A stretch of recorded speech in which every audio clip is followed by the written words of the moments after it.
Chukudi, what exactly is your work? 2 years, you have sold phone, you have sold car, you have sold shoes, and now you are selling furniture. What exactly is your work? Now, are you like Chukudi, that you have been selling different kind of things? I understand. I'm sure it's because you are trying to make ends meet. Country hard. That is one of the reasons why in the next 100 days, I'm going to be showing you a better way of doing this thing. How you can find purpose, how you can stay and focus on a business and build it and become a huge name. I'm going to be teaching you how to build a successful business. And even if you decide that you want to go online and you want to diversify, I'm going to be showing you exactly how to do it. And also I'm going to be fixing that mindset of yours that has been taking you pure. Join me on this 100-day journey. It's absolutely free. Titled Mind and Money. I am going to be teaching you skills that will help you transform not just your mind but also your pocket. Click on the link below to get registered. See you there.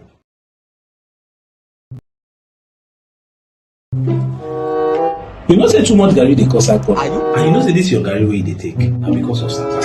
Now let me show you how you can increase your income. Let me show you ways like stop drinking garri every single day. There are other types of food. There's rice, there's beans, there's chicken, there's so many other things. But you cannot afford those things if you rely on only one source of income, which is your salary. In the next 100 days, I'm going to be sharing with you how you can make money both from cryptocurrency, forex, and from owning a business. And that is not just all. I'll be adding a bonus on teaching you life skills, how to get out of depression, how to handle breakup, and how to live a best life. If you are interested in turning finance around, click on the link below and join me on this transformative journey. It is absolutely free. Stop drinking garri every time. Because I said it's free doesn't mean that the link is going to remain open forever. Get on board. I'll see you then.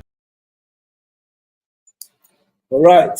Good evening, ladies and gentlemen. Welcome to yet another day, day 47. Right. Okay. So I want to believe you have been gaining value. Welcome to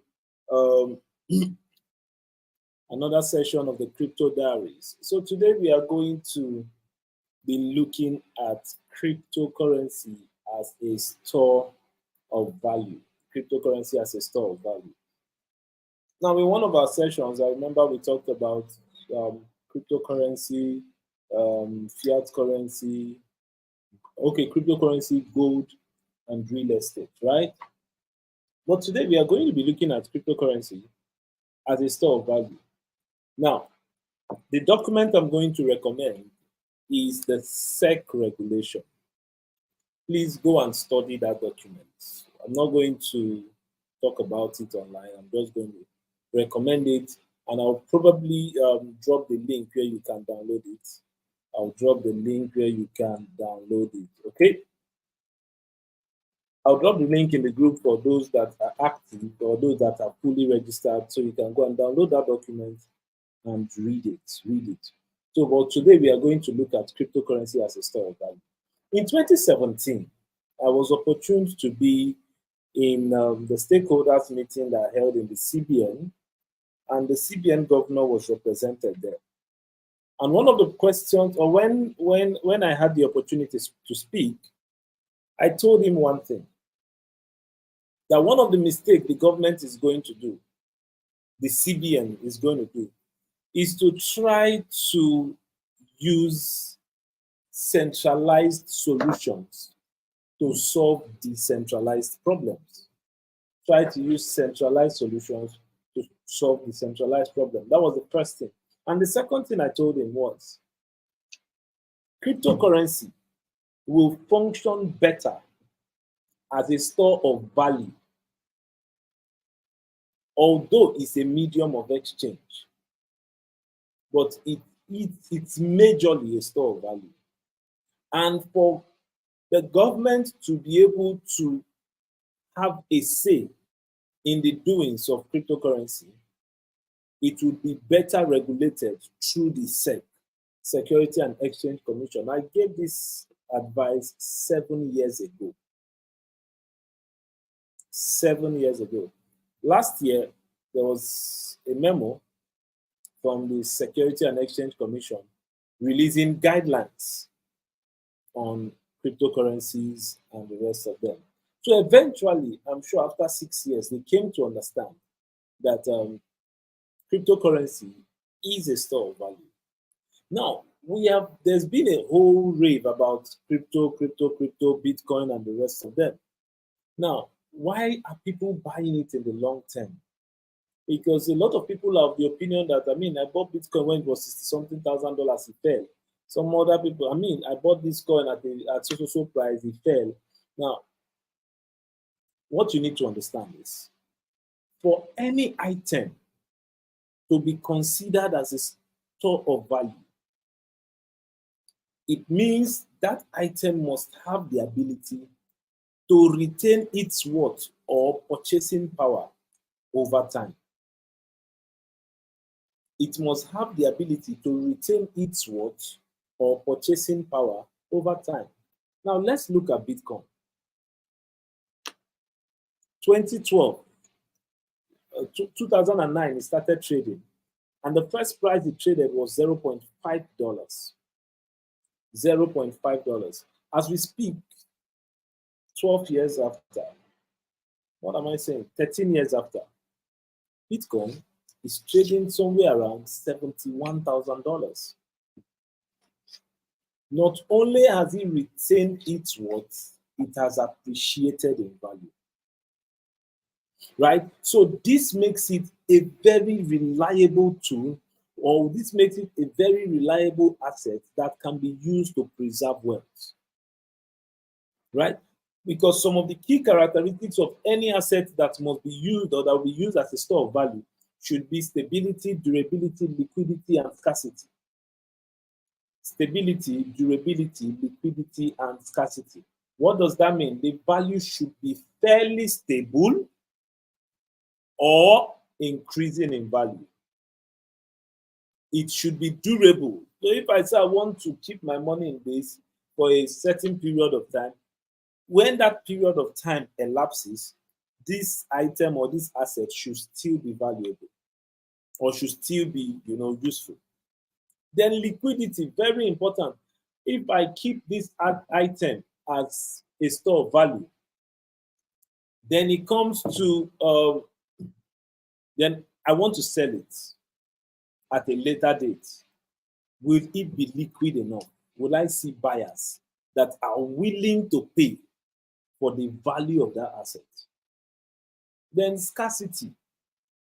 Scarcity, very important, right? It must not be something that is found everywhere. If not, it loses its value, right? So items that are used to store value, or when you store items, or when you store value in an item, most time is used to hedge against inflation, currency depreciation, and economic uncertainty. So we are storing our money in gold, for instance, which is the main store of value that we know, or a major store of value that we know. Why are we doing that? For one reason, or for a few reasons, to hedge against inflation. The price of gold over the past 20 years have been fairly stable. It's been ranging between $1,800 to $2,200. Stability. And that's why people go for it. Stability.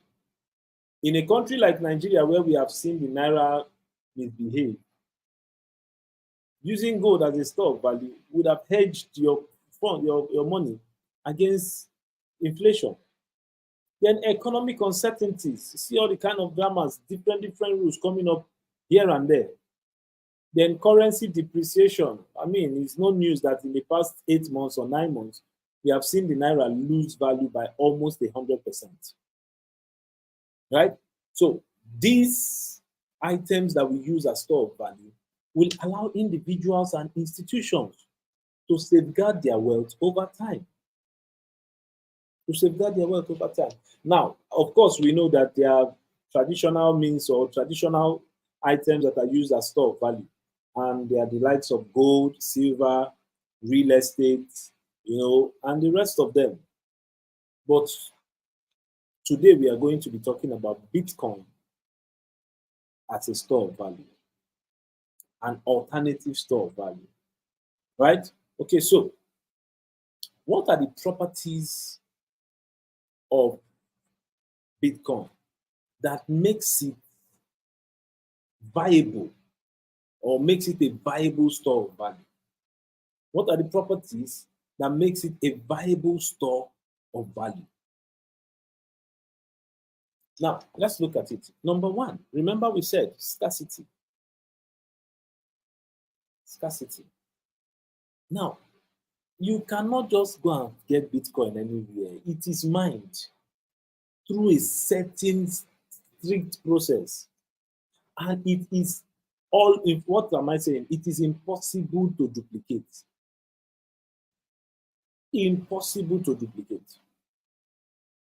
It is scarce, very scarce. Number two, which can also be linked with number one, limited supply. Bitcoin has a predetermined maximum supply. There would only be 21 million Bitcoin ever produced. And this 21 million Bitcoin will not be produced at once. It will be produced in batches. The last Bitcoin will be produced, or the last fraction of Bitcoin will be produced in year 2140. We will all be dead. Year 2140. So you can see when we talk about Bitcoin as a store of value. And that's one of the reasons why the halving process that is expected to happen on the 19th of April, right, is very significant because it will further reduce the amount of Bitcoin that is created per time, right? So limited supply, very important. The scarcity and limited supply will help Bitcoin maintain value over time. Forget all these minor fluctuations. Bitcoin is heading for the moon. Forget all these minor fluctuations you're seeing.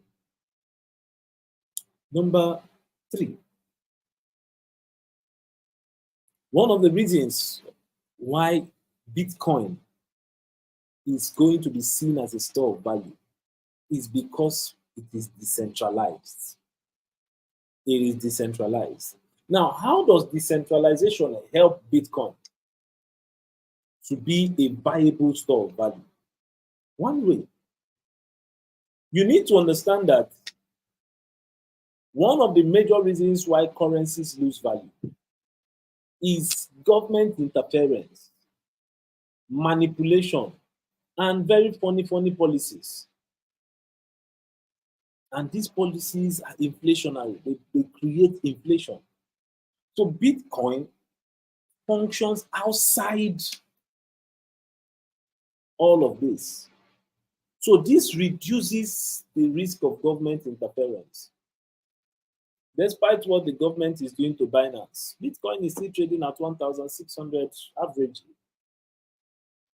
Despite all the manipulations of the Naira and everything, Bitcoin is still rising. Despite all the funny policies, I believe we saw was it last week or last month, that the CBN governor increased interest rates. In a much sane climb or in a saner climb, that would have affected the value. That would have affected the value of Bitcoin.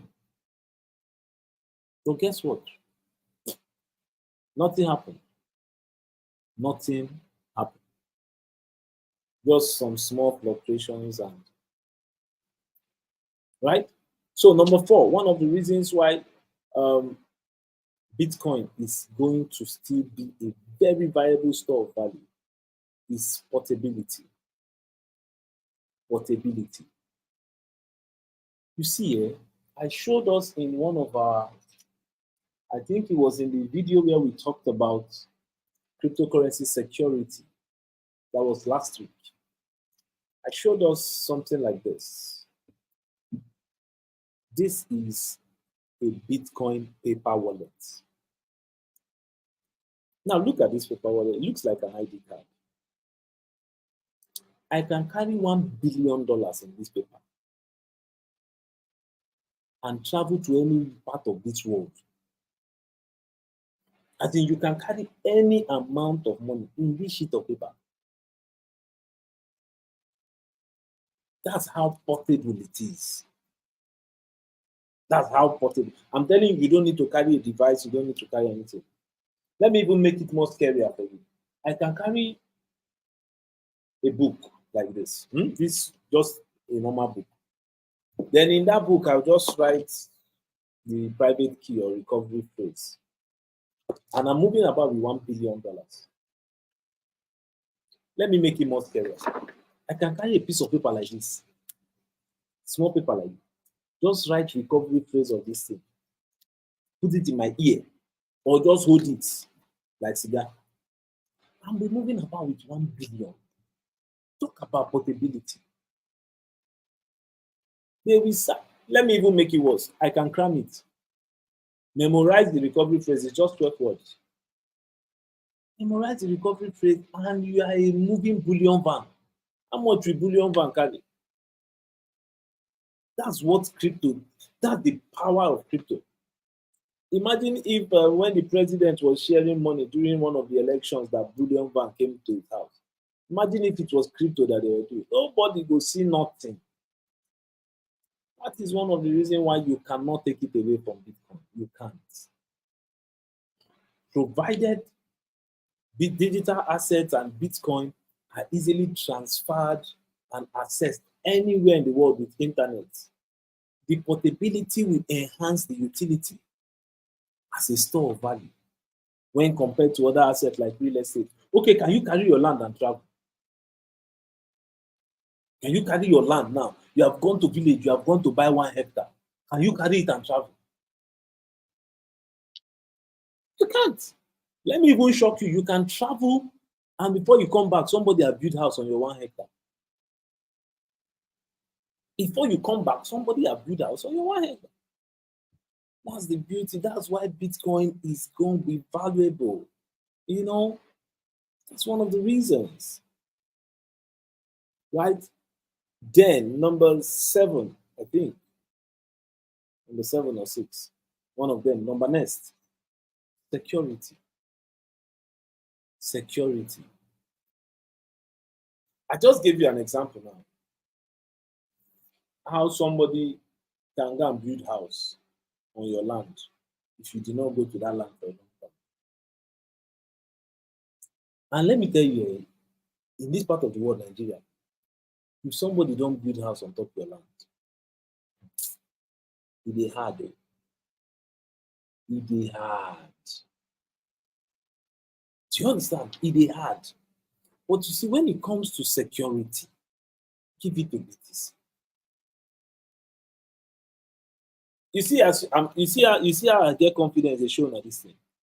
Because you cannot use my public address to withdraw money from my wallet. Although this is a dummy, right? I will not use my life to show you. But even if it was, security is key. Provided you have your recovery phrase written down properly, and every letter is properly documented. Not that you write you that look like B, then when it's time to recover the wallet, something happens. Provided you have your recovery phrase, the security of your listing is top notch. Right? So security for cryptocurrency, for Bitcoin, is at the top there. And because of the cryptographic techniques used to secure transactions, it is impossible to send to buy fake Bitcoin. That's another thing. It's not just about storing it, it's about sending also. There was a time something called flash coins was reigning. Flash coins were fake Bitcoin. Fake Bitcoin. But do you know the beauty of it? That's why the blockchain, Bitcoin blockchain is still one of the best. So the beauty of it is that if I send a flash coin, if someone sends a flash coin to you, It would show in your wallet that Bitcoin has been received, but it is pending. And it will pend till after 24 hours, it will cancel. There will not be one confirmation from the blockchain. And confirmation is what validates transaction. So even though the person tried to scam you and sent you a flash coin, the network will not approve it. It will not drop into your wallet. It will pend and pend and pend until, and that's one of the reasons why if you are buying coin into your wallet from somebody that you are not very familiar with, into a decentralized wallet, you want to make sure you see one confirmation first. And the reason is because now, in a situation like we are in, a lot of people used to buy coins from Binance before now.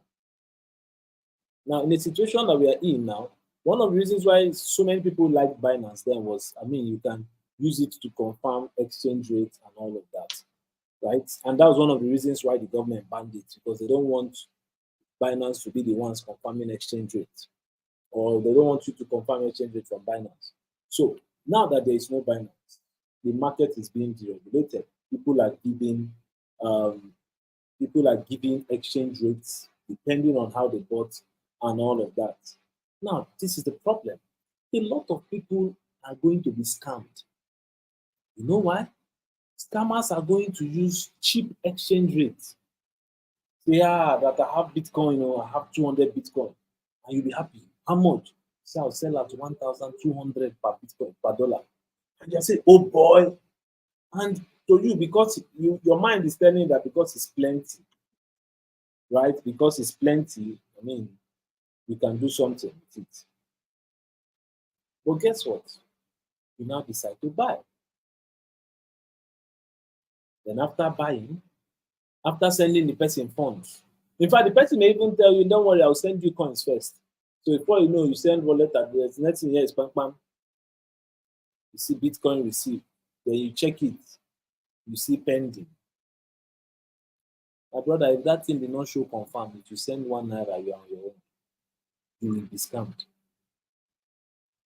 Right? So that's one of the beauty of security of Bitcoin, because that's, by the way, I'm just deviating to explain to you how robust cryptocurrencies, Bitcoin's cryptographic techniques for protecting the integrity of the network is. Right? And there are so many advanced security features that contribute to cryptocurrency as a safe store of value. Then finally, mass adoption. Mass adoption. A lot of people are looking at Bitcoin now. Trust me. Some countries have made it a legal tender. There is mass adoption ongoing now. It's mass adoption ongoing now. With the whole, let me tell you something, any news is good. Any news is news. Oh. With this whole drama that Binance, that the CBN, the government is doing with Binance, it is bringing crazy attention to Bitcoin. A lot of people are getting more involved. Why? A lot of people are asking what exactly is this Bitcoin that CBN is talking about, that the NSA is talking about, all those things. And guess what? Mass adoption. People are getting to know, people are buying.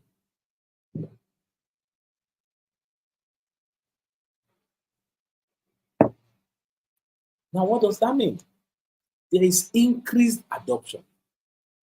And as cryptocurrency gains mainstream acceptance, more individuals, institutions, and businesses will integrate them. If you look at the just released or the just approved ETF in the US, that is one of the reasons why, for the first time in 12 years since Bitcoin was launched, for the first time in 12 to 13 years since Bitcoin was launched, Bitcoin hit a new all-time high before the halving. Bitcoin hit a new, so you can imagine what is coming after the halving. there is increasing adoption. And this increasing adoption contributes to the perception of cryptocurrency as what? A legitimate store of value. So if you are still doubting or thinking, should I buy Bitcoin or should I not? My brother, let me tell you, stop thinking all those thinking. Get on board. Take action. The bulls are here. Bitcoin is going to be very parabolic very soon. And the beauty of it is that as Bitcoin is moving, so many other cryptocurrencies are moving as well. Take advantage of these things. Take advantage. Get into quality projects. In fact, some people are even making money with memes. Why? Because it's a bullish year. The market is bullish. People are cashing out crazily. Don't sit on the fence. Get on board. Is that clear? Get on board. All right. So this is where I'll bring this meeting to a close. I want to believe you gain value, right? So I'm sure you've noticed that I've reduced the number of time I talk. Yeah. But you can also notice that the quality of the content is still there. Yeah, so I don't want you to burn enough data because 100 days is long. And burning data for that period of time is long. So in as much as I want you to learn, I also want you to be able to afford to learn. Are you following me? Right. So get the message, get the juice. That's one of the reasons why I did not expand on the entire SEC regulation. It's a document that you can go and download. It's out there for the public to consume. So you can go and download it and use it, consume every content inside. It always makes sense that you understand the law so you can stay on the good side of that law. Right? So having said that, I want to thank you for making it a date with us. Tomorrow we are going to be looking at a very important topic in the millennial wisdom, which is dealing with mistakes and failures. Dealing with mistakes and failures. And we hope to have a guest for tomorrow. Right? So until I come your way again tomorrow, please go and watch all the other videos that you have not watched in the 100 days. Watch all of them so you can gain value. Right? And next tomorrow, we are going to be looking at don't die in silence. Don't die in silence. Don't die in silence. Thank you very much, guys. And I'm sorry we could not broadcast on Facebook today. However, the video will be uploaded on Facebook, so the Facebook community can watch it. Thank you very much, and God bless.